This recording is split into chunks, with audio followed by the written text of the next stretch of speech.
Well, there are two things. Number one, the UN itself frowns upon such behavior and has a way of punishing such persons. And then the troop contributing country, this time Ghana or any other countries that are involved, have a way of punishing their own compatriots. For example, some people were brought down from mission areas.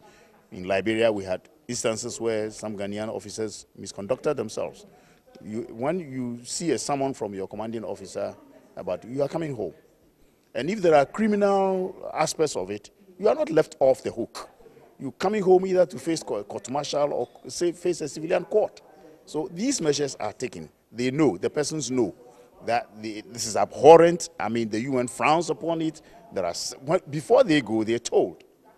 And human beings being who we are, greedy, sinful, wanting to test, the law and that kind of thing. So people will continually fall prey to these temptations. And so for us, it's not anything which we think could not have happened. We all know that it could have happened, and it has happened. In adjudication, someone is wrong, someone is right. And whilst we are adjudicating, I've always asked for some arbitrative processes behind the scenes to go on so that things are withdrawn from the courts in that order. This ruling is not going to end the hostility, the antagonism between the factions. Whilst we should respect Supreme Court or any other court decisions, I would believe that the government and all interested parties should work underground to make sure that the court situation does not lead to more bad blood. I'm saying this on the hindsight of Adom, for example.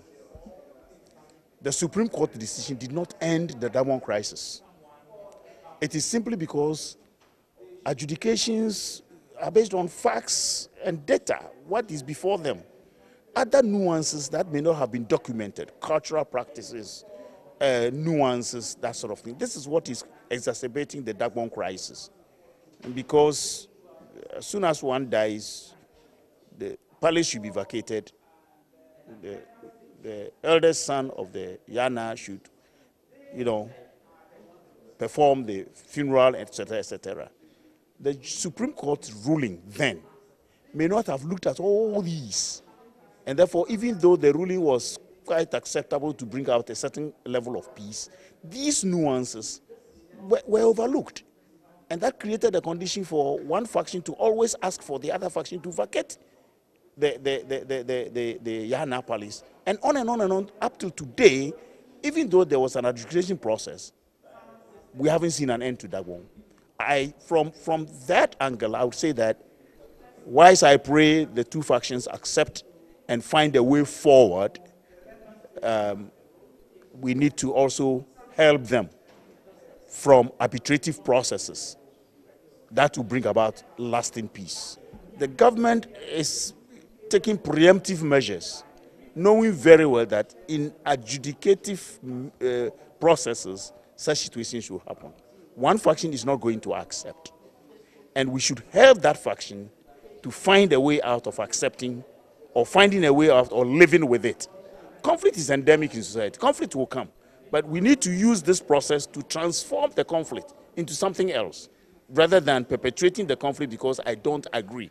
In adjudication, it's like losing a fight and you live to fight another day. So government is taking only preemptive measures and not necessarily going to support one faction.